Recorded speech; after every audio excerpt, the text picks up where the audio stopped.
Okay, so in the last session we started discussing about asynchronous apex, right? And we understand that asynchronous apex is basically the apex code that gets executed at its own time, at its own thread on its own time, right?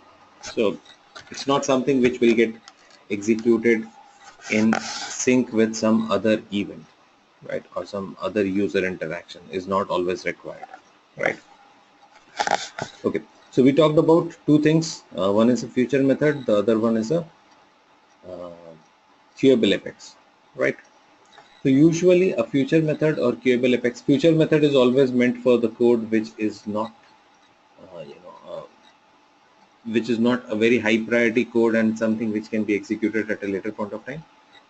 Uh, Queuable apex also the same stuff, just that queuable apex is a little enhanced as compared to future method. You have the option of monitoring the progress of the queuable apex, all right, and you also can define S objects as parameters. You can easily work with S objects uh, in queuable apex, which is not possible in future method, right? So that's what all we discussed in the session yesterday, right? Today we're going to talk about two more ways of executing asynchronous apex. Okay. The first one is a schedulable apex.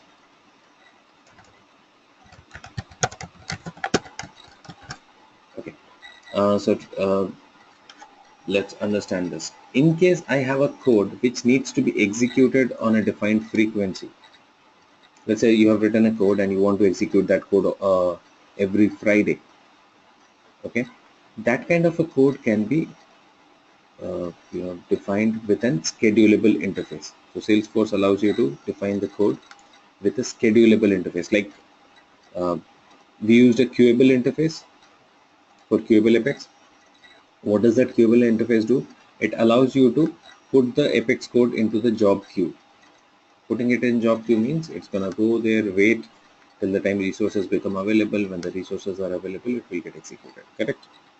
Schedulable apex is a code which can be scheduled. Okay, you can define a schedule for the code and the code will get executed when the system resources code will get executed on the defined schedule, like every Friday, every Thursday. So you will have the option, right? Weekly, monthly, we can execute that code. Okay, now let's assume that um, let me give you a small scenario. Let's say for my database, the data comes from different sources. Okay, like the end users entering the data and then the data coming through the data loader, uploads happening through the programs. Okay, and I feel that there can be there can be some records with some incorrect information into them. All right, and I also feel the requirement to clean the data. Okay, so for cleaning the data, I've written a program.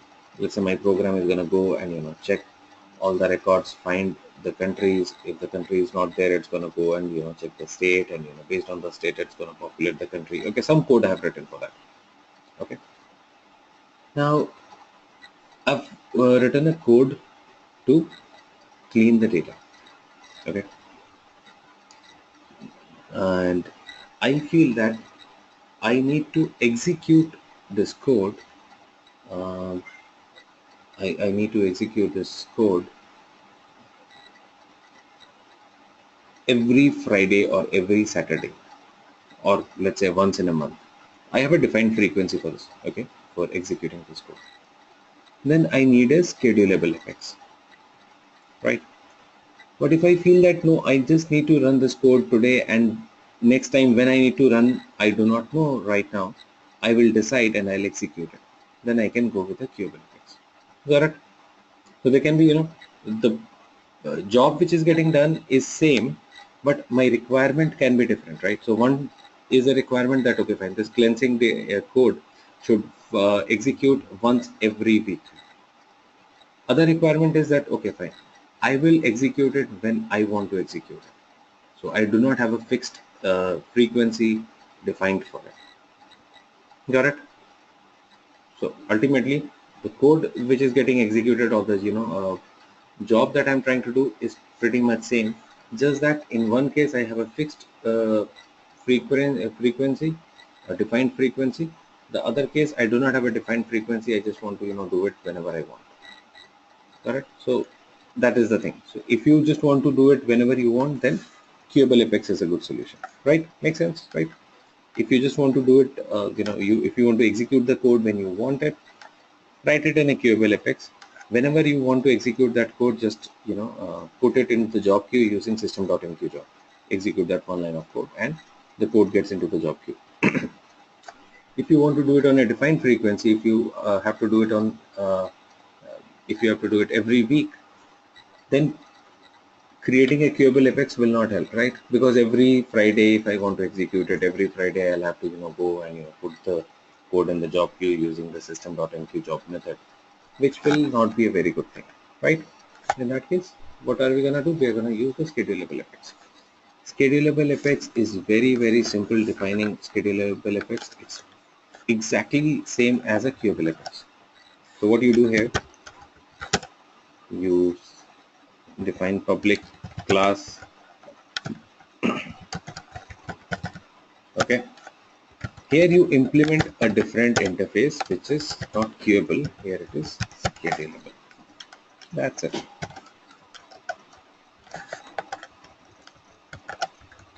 Okay.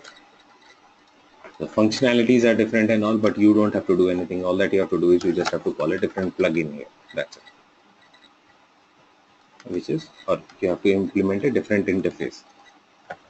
This time the interface is schedulable. That's it. The method inside this is the same void method, and name of this method also has to be execute. And other differences, remember we defined a parameter here, queueable context. Here it is going to be schedulable context. That's it.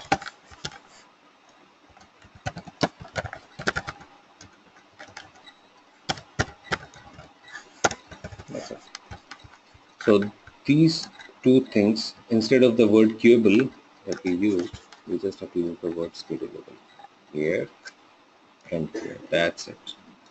Rest everything is same as your queueable Apex. Exactly the same way it was defined. Okay. So that's what we have. So let me quickly log in into Salesforce, and then we'll work on this. Give me one moment.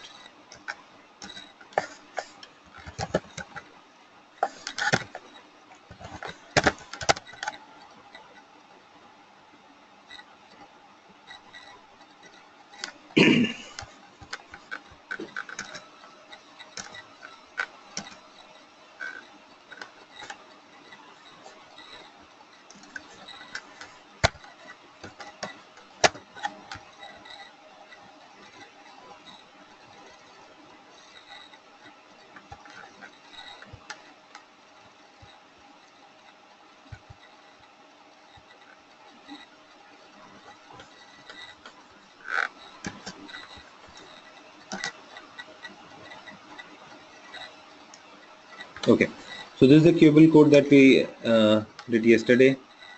I will just copy this entire code. Okay, I'll create another class.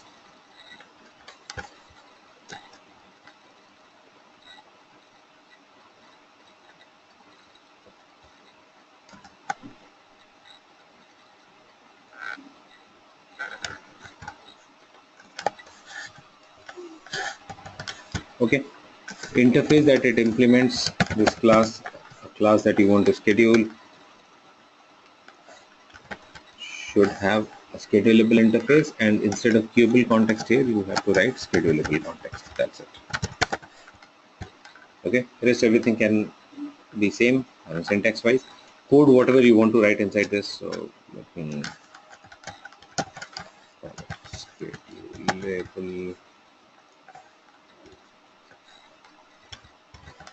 Okay, so this is just a sample code.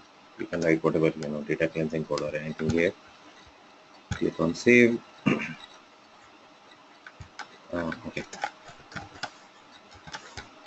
name of the class already exists. So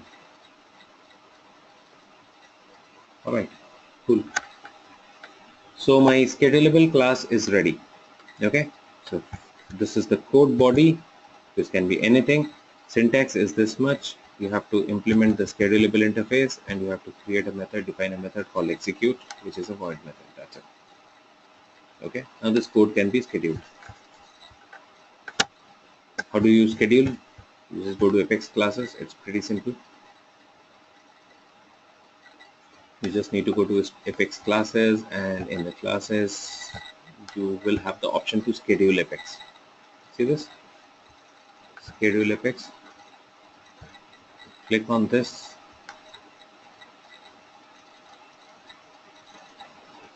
and you just have to give a name to this job, whatever you want. Choose the Apex class that you want to schedule. Only the classes which have schedulable interface, they will be available here. So currently I just have one class which has got schedulable interface. Other classes are not going to be available. All right. Define the frequency, weekly or monthly. You want this to execute every month, or you want every week? Let me put it every week, Friday.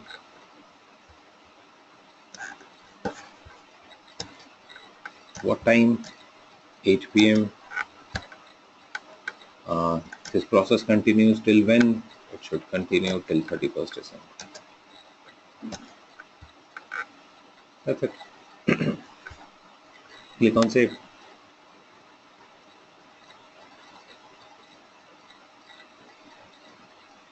That's it. Got it. So I've created a schedulable class, and I have already scheduled the execution for that. Okay. Now let's quickly go back to monitor jobs. Monitor jobs. Here you will get to see scheduled jobs. Click on this. See. Next scheduled run is on 14th October, 8 p.m. Got it? And if you go to this Apex jobs queue, see the scheduled Apex is already in the queue. Okay, and it will execute on that 14th October 8 p.m. Right. So that's how simple it is to create a schedulable Apex. Okay. Now the next thing that we are going to discuss is a batch Apex.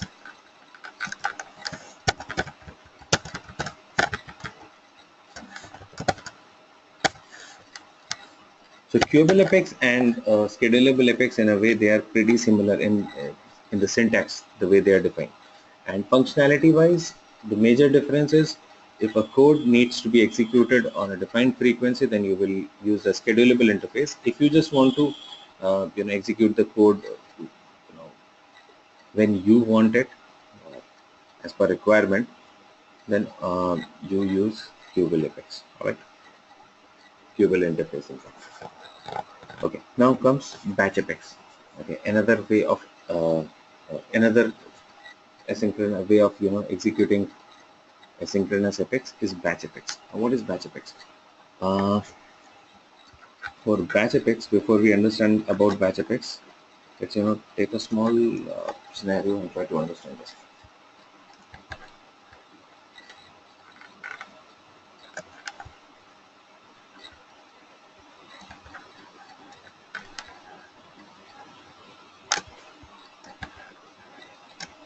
This is a point A and this is a point B. There are some 100 people at point A. There's a car which can take these people from point A to point B, and this car can only accommodate 4 people at one time. Okay, very simple thing. There are 100 people here. They need to go from point A to point B. This car is there. There's only one car which can take them. but only 4 people can actually be accommodated in this car. Now, what do you think? How these 100 people will be moved from point A to point B?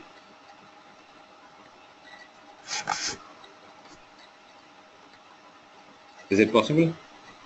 Taking all these 100 people from point A to point B?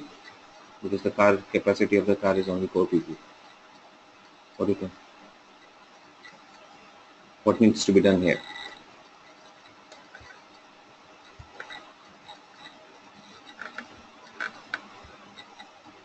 Can we send them or no? Yes or no?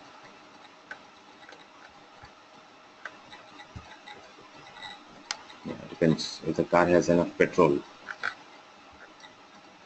So if yeah, so basically, yeah, we can do this, but it has to do multiple rounds. So basically what we are talking about breaking this big group of 100 into small batches. That's what we are doing, right?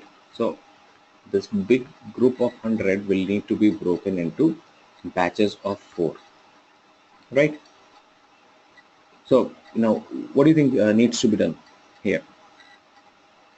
First of all, I'll have to go here and I'll have to form the batches. Okay, you know what, you go in the first batch, you 4 go in the second batch, and you 4 go in the third batch. Okay, and then the car is going to move from this point to this point one by one. All right, so first of all we form the batches. That okay, fine, this we'll have some 25 batches of 4 each, and then this car is going to run 25 times and take all these people from here to here. Make sense, right? Now come into the database concept. In database, if you are trying to perform a big operation, you're trying to process let's say 1 million records, obviously because it's Salesforce is on a multi-tenant environment, it's something which you completely do not own. You are on an environment which is being used by other or other customers or clients as well. Salesforce has got a lot of limitations on what you can do, how many records you can process and all, right? There has to be limitations, right? So you cannot actually use unlimited bandwidth and all that stuff. For everything, there's a limitation, and we are going to talk about limitations also. There are things called governor limits. So for everything, not almost, for everything, in fact, for everything, Salesforce has put a limit. Okay. Now, if I want to process records, which number of records which is beyond the limits, okay, the total number of records which you can actually process with one DML operation is 10,000 maximum. Okay, one DML operation can process maximum 10,000 records. Now, what if I have 100,000 records to be processed? Okay, try to understand the concept. When I'm talking about data cleansing or when I'm talking about a backend data update, I can have 100,000 records which need to be updated. Salesforce does not allow me to process more than 10,000 records in one DML operation. Then what do you think we are going to do?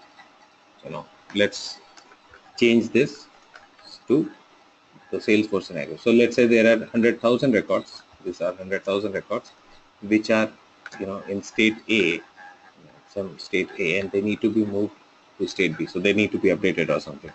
Salesforce does not allow you anything more than 10,000 records in one DML. What are we going to do? We're going to do the same thing. Break these 100,000 records or whatever it is into batches of 10,000 each and process them one by one. Make sense? Pretty simple, right? So any data set which is more than 10,000 or where you expect the data set can be more than 10,000, for that it's better to go with a batch apex, because you cannot process more than 10,000 records in one DML operation. Correct? So batch apex will make a lot of sense there. Fine. Okay. Now, while I was talking about this scenario, I told you 2 steps, right? One is forming the batches, then second is processing or taking the people from one point to another. Same way in batch apex also, we will have to do two things. First is we will form the batches, and secondly we are going to process those records batch by batch. Okay, so batch apex is pretty similar to what we have just defined, the queuable and schedulable. It is also going to be a class, same way, but it is going to implement a batchable interface. Okay, this implements a database.batchable interface.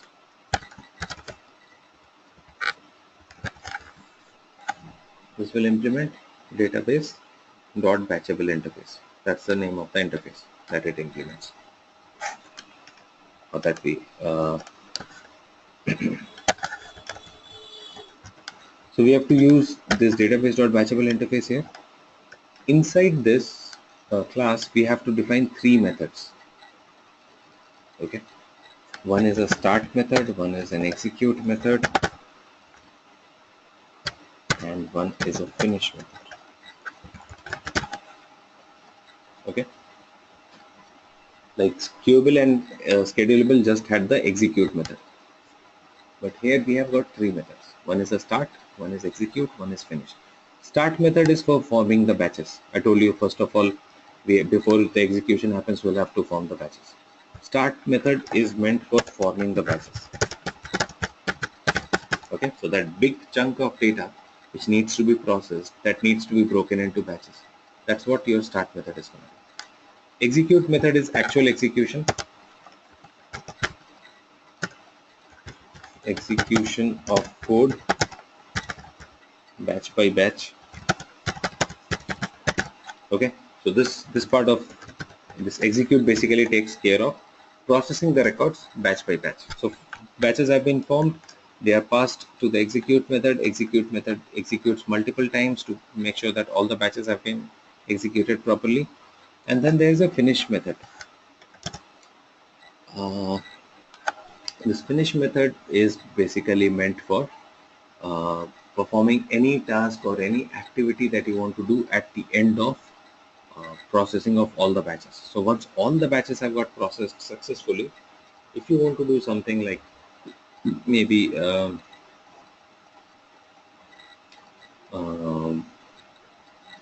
say send an email to a user informing him that all the batches have got completed successfully, or you want to call some other method to execute something else because all these records have got updated.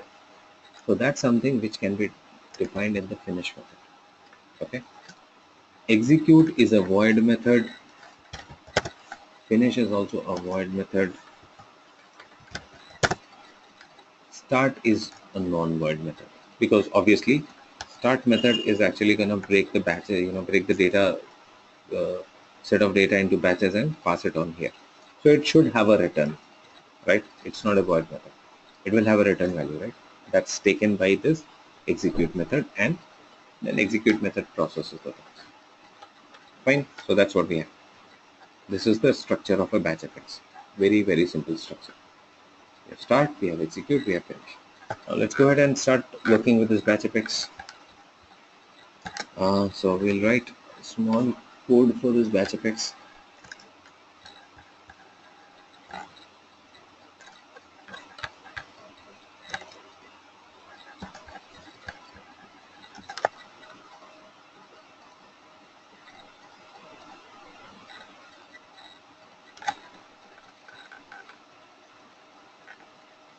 Okay.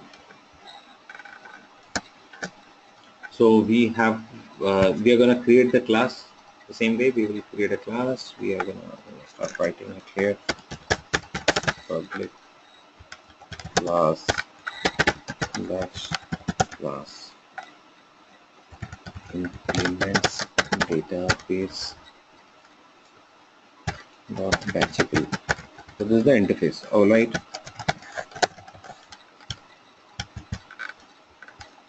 We'll have to implement database.batchable interface here, and then there are three methods: public,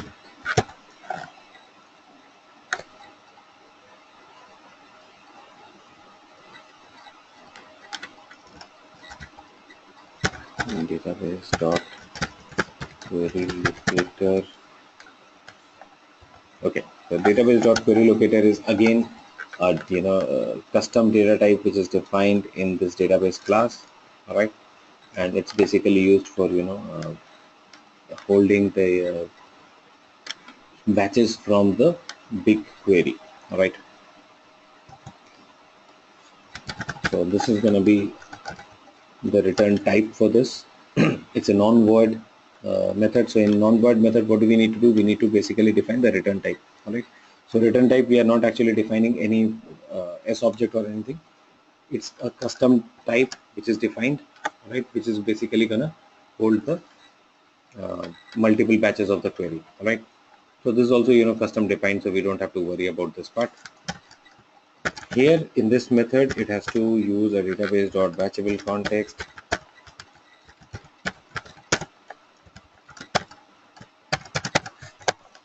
Okay. All right. So this is my start method. Okay.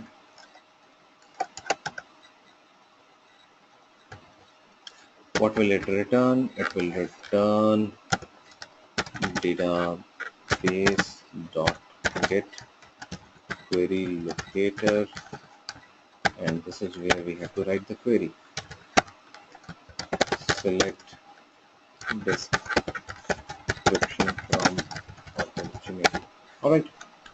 So what this method database.getQueryLocator is going to do, it's basically gonna take this query and it's gonna break this query into batches of 10,000 records. Okay, that is how it is. Let's say there are 50,000 records here. If there are less than 10,000, then obviously it will only be one batch. All right? But if there are more than 10,000, it's gonna take care of that as well, and it's gonna return them in batches of 10,000. All right, so that's what it is gonna do. Second method I need is an execute method. Now I told you start method is used for sorry. Okay, so I told you start method is used for forming the batches, which it's gonna do. All right, and we really do not have to worry too much about that because that's also automatically defined in the default methods and all. So that's also taken care of. Now all that I have to do, I have to define the execute method here. Execute method is a void method.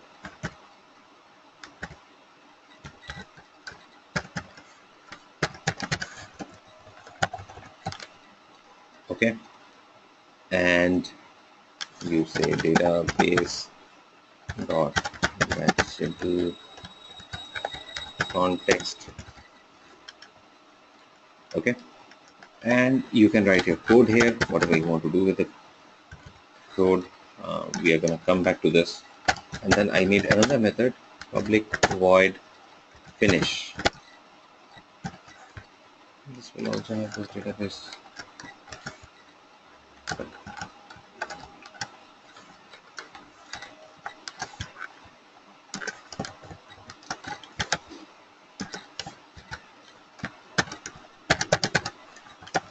Okay, so ideally while you're defining a batch apex, you can actually form the structure first, and then you can start writing the code inside each method. Okay, just to make sure that you're not missing out on anything. Okay, so this is the structure. So we have defined the structure. Now what do I want to execute? That needs to be written here, and what do I want to do after the execution is done? That needs to be written here. So in this finish method, I'll not write anything. Okay, just to make sure that we are not making it very complicated. In finish method, you can write whatever code. Maybe you can call some other method, or you can just send an email or anything. So we'll not write anything here.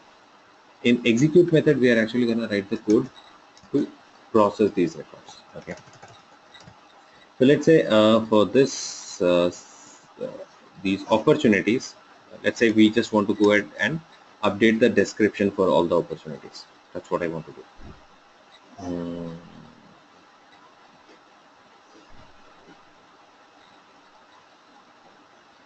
Description for opportunities is what I want to update. Okay, so let's say that's my requirement. So I've written the query for that. Okay, this query is gonna fetch all the records. break those into batches and pass it on here. Okay. Now I need to take those here.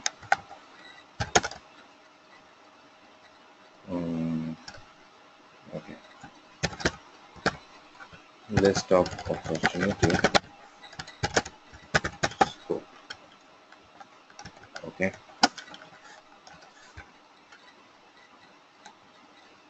And then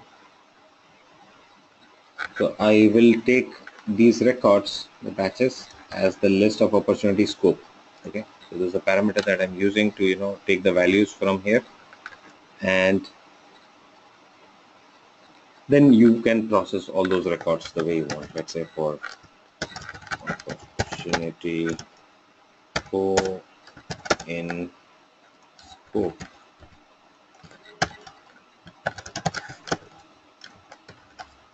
Uh,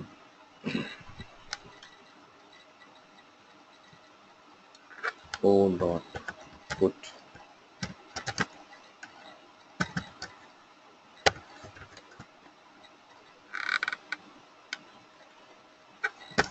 description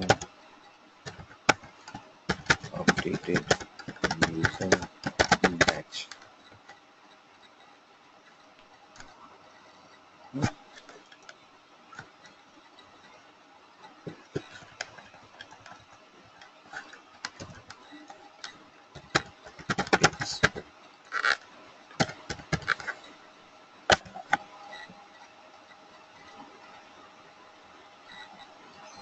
Okay. So we have basically taken the values of from the start method in this parameter called scope, and then I process all the records in scope one by one and change the description or update the description to this. It can be anything. So this is the description that I'm trying to update it to. And finally, I write an update statement just to make sure that all the records in the scope are getting updated. All right. Now this execute method will be processed for each batch, because I told you one DML cannot have more than 10,000 records. So every batch will go through this, and one batch will maximum have 10,000 records. That's how system database.getQuery locator is going to break it into. Okay. Now the code is almost done. One moment.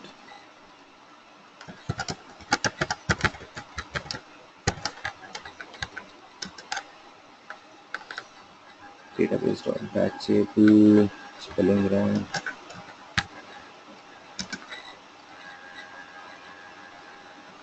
Description does not exist.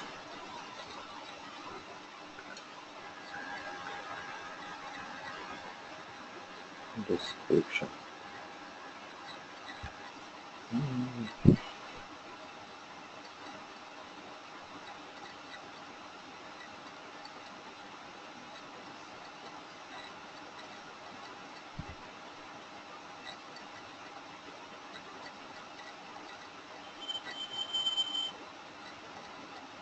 Okay.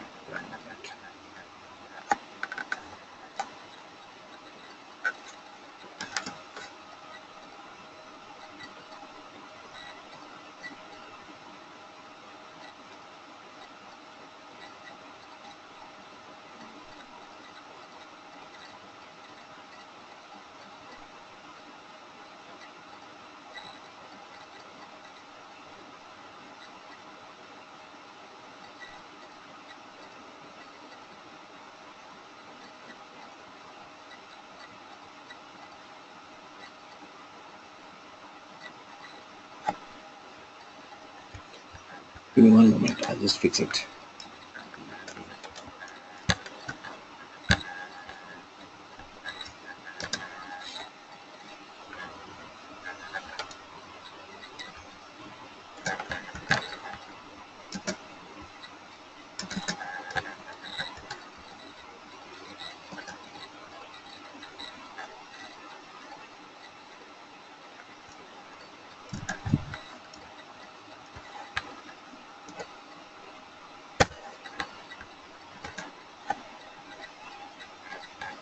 Okay.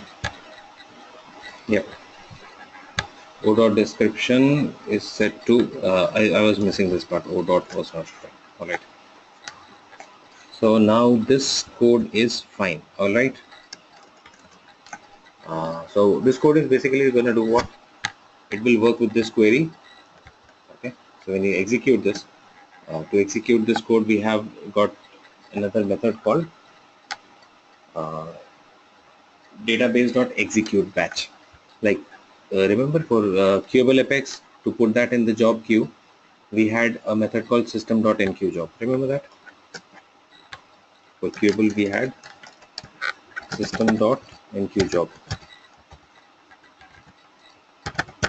For batch apex we have got the same kind of a method which is called database.execute batch. So I can use this method to put this class into the job queue. Okay. So when I put it in the job queue, I'll just show you, I'll put it in the job queue and show it to you. But before that, let's understand what is going to happen. When I put it in the job queue, it will take this query, okay, break it into batches, pass it on to this parameter. This parameter here, we are actually updating all the opportunities one by one, the description, and finally performing an update operation. The same thing will repeat for whatever number of batches it has got. All right. So it's very, very simple for us. All that we have to do is we just have to look into this part of the code, what exactly we want to do, right? For everything else, Salesforce has already made arrangements, right? So there are predefined things and predefined methods and variables which I can easily use, right? Okay, so this is what it's going to do. All right, now I'm going to change this code a little bit. See, this code is going to work absolutely fine, there's no problem with it, uh, but there are few things which can be changed on this code. First thing, the query here. Okay, now this query is a hard-coded query. I mean, the query is written inside the code. Instead of hard coding the query, what you can do, you can actually make it dynamic also. You can define it as a variable, so that when the user is trying to execute at that time, the user will have the option of writing his own query. Got it? So there's something which can be changed. So what you do, instead of this,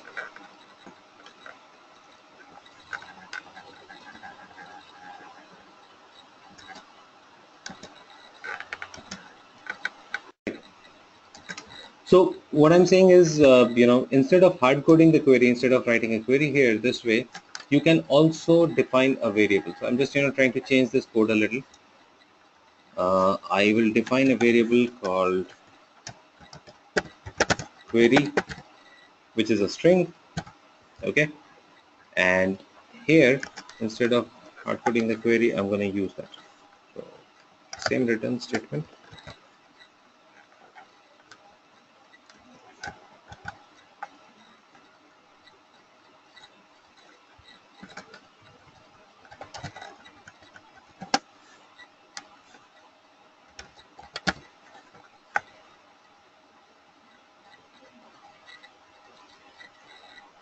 Okay, that is the thing.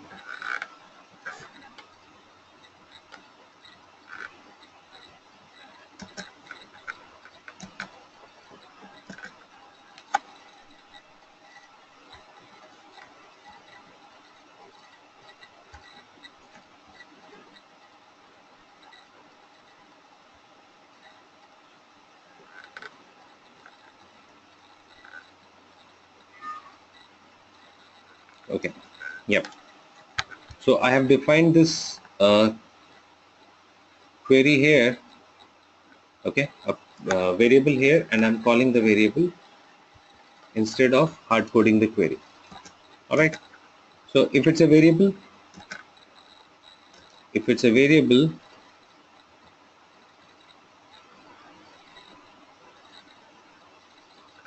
yeah.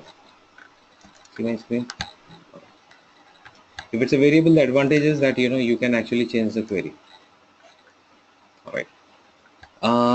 I will also define one more variable for the field that I want to update. In this, I am actually updating the description field, right? But instead of description field, if I want to update some other field, that should also be a variable. All right, so instead of this field auto description, I will use the field option here.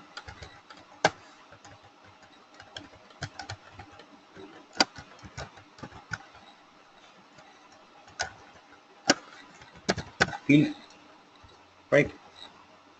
Okay, the value that I want to update, this can also be a variable.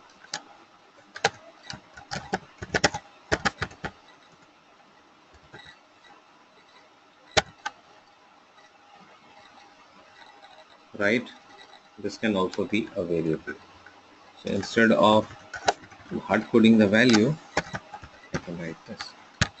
All right, now the end user at the time of execution can define the query, the field, and the value, all three things.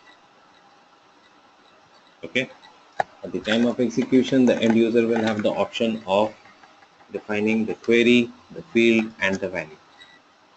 Clear? So that's what we're going to do now.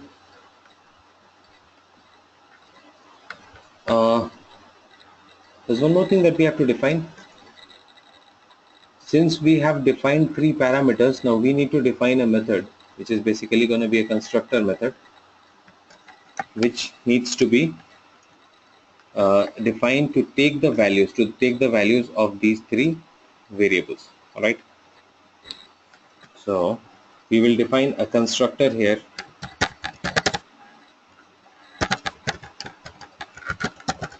with three parameters: string q, string f, and string v. Okay, and it's gonna take the values and assign it to the variables. Okay, query equals q, field equals f, value equals v. Got it? So we have made a bit of changes in the code just to make sure that instead of hard coding the things, hard coding the query and hard coding the value and the field which I want to update, I have made these variables. So these variables are going to be the user inputs. And the user can actually define a query, which records he want to process, he can write the query for that. Okay. And he can decide which field he wants to update, and he can also define what value he wants the field to be updated to. That's it. Okay. So few small changes here, and that's it. I'll quickly save this code and see.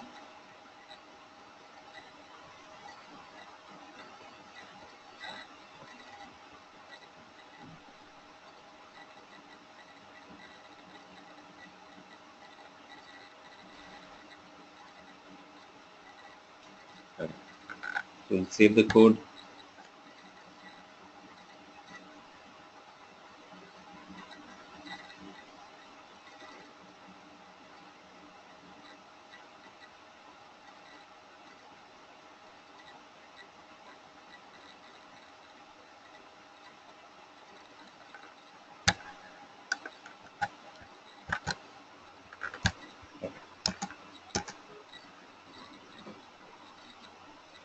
Yeah, the code is saved. My batch apex is ready. Now we can just go ahead and execute it. To execute, what I need to do, I need to use the database.execute method, execute batch method. In this, you have to say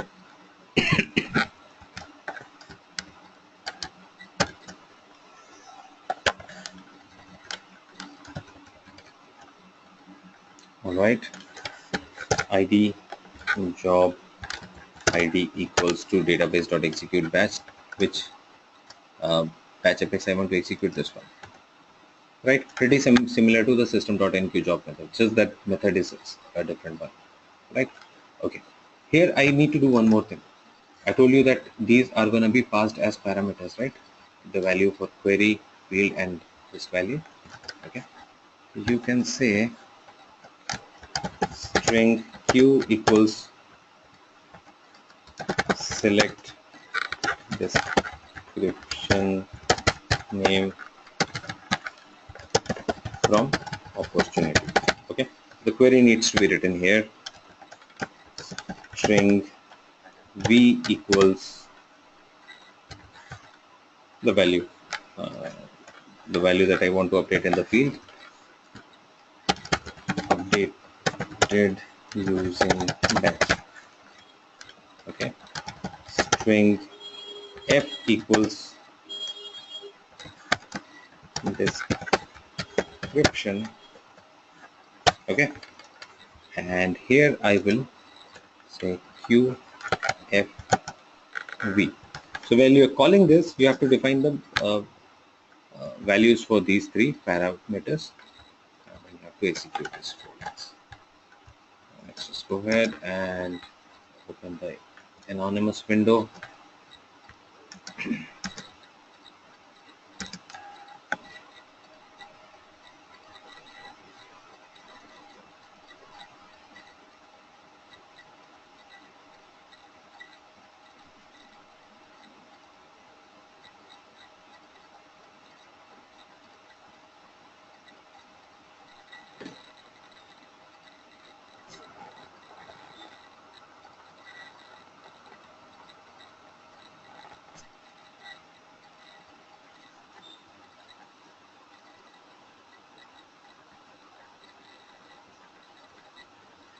Okay, we're going to execute that code from anonymous window. Just go and say open execute anonymous, open this, paste the code, and yes, we are here. All right, so these values I've defined. Now the user has the chance to define the values here. These are not hard coded. So if you just want opportunities with a certain amount to be updated, you have the option to define your query or write the query the way you want. Now click on execute. Let's see if it is actually working. Yeah, it's working. It shows success here, which means it's working. Let's see if opportunities really got updated or not. So we'll just go to one of the opportunities and check if the description has got updated, or even before that. Okay, let me first of all check this.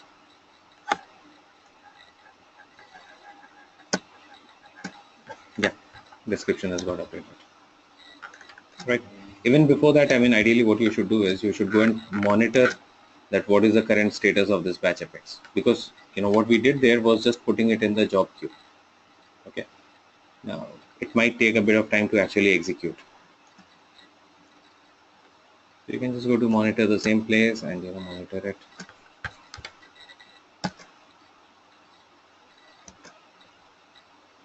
Jobs, okay, jobs, and it will show you the batch effects status is completed. How many batches? One batches, because I have not more than 10,000 records, so it automatically formed only one batch. Right, so that's how a batch effects work. All right, okay, now let me know if anyone